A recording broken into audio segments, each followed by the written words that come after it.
మెదక్ జిల్లా రామాయంపేట మండల కేంద్రంలోని పాండ చెరువు కట్ట శ్రీ కళ్యాణ రామచంద్ర స్వామి దేవాలయంలో ధనుర్మాసం ఉత్సవాలు అంగరంగ వైభవంగా నిర్వహించారు. ధనుర్మాసం 24వ రోజు పురస్కరించుకుని ప్రత్యేక పూజలు నిర్వహించడం జరిగింది. ఆలయ ప్రాంగణంలో శ్రీకృష్ణ భగవానుడు గోదాదేవికి ప్రత్యేక పూజలు నిర్వహించిన అనంతరం దీపారాధన కార్యక్రమం నిర్వహించారు. ఈ సందర్భంగా స్వామివారికి విశేష పూజలు నిర్వహించిన అనంతరం 24వ పశుర నివేదనం నిర్వహించడం జరిగింది.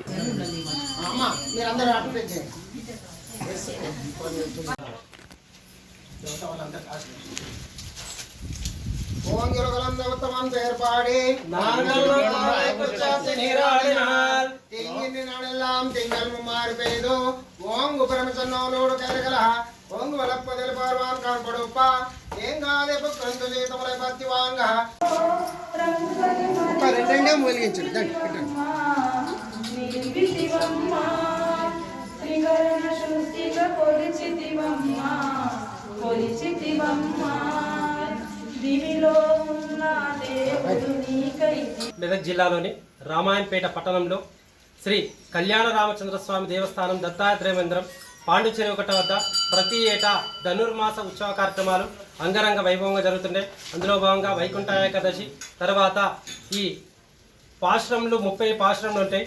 అందులో ఒకటి 24వ పాశ్రం అండ్రు ఇవనగం అనే పాశ్రంలో అమ్మవారు ఈ ధనుర్మాసంలో భాగంగా అమ్మవారు గోదాదేవి నిత్యము ఆ స్వామివారికి పూలమాలను ఎలా వేస్తుందో ఈ రోజు ఏం చేస్తా అంటే ప్రత్యేకంగా దీపాలంకరణతో ఆ శ్రీకృష్ణ పరమాత్మని కొలుస్తుంది కనుక అందులో భాగంగా ఈరోజు ఉదయం నుంచి భక్తులందరూ కూడా మహిళా భక్తులు అందరూ కూడా మంగళారతులతో విచ్చేసి మన కళ్యాణ రామచంద్ర స్వామి దేవస్థానంలో అత్యంత వైభవపేతంగా దీపాలంకరణ కార్యక్రమం చేపట్టడం జరిగింది.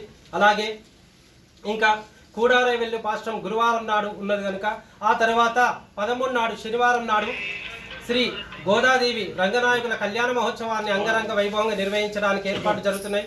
భక్తులందరూ ఈ కైంకర్యాల్లో పాల్గొని ఆ గోదా రంగనాయకుల యొక్క కృపా కటాక్షాలు పొందాలని కోరుచున్నాం. జై శ్రీమన్నారాయణ. మరిన్ని అప్డేట్స్ కోసం మా ఛానల్ని సబ్స్క్రైబ్ చేయండి.